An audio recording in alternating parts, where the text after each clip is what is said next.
আমি এই 4 দিনের কোর্সে নিজেকে নতুনভাবে আবিষ্কার করেছি। ঢাকা বিশ্ববিদ্যালয়ে 92 সাল থেকে 96 সাল পর্যন্ত অধ্যয়ন করেছি, 97 সাল পর্যন্ত।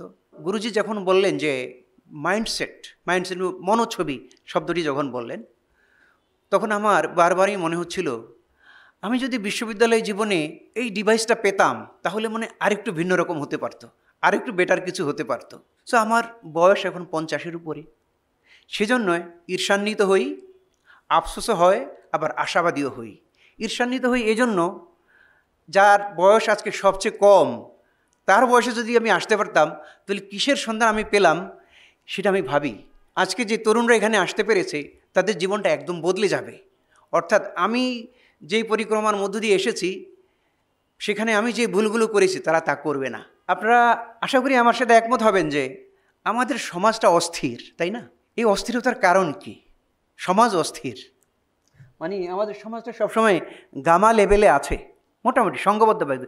সমাজ বলতে গেলে, দেশের বলতে গেলে প্রায় সবাই মোটামুটি অস্থির। তো এই অস্থিরতার মূল সূত্র কিন্তু সমাজ অস্থির মানে পরিবার অস্থির। এখন পরিবার অস্থির মানে কি? সবাই তো আমরা শিক্ষিত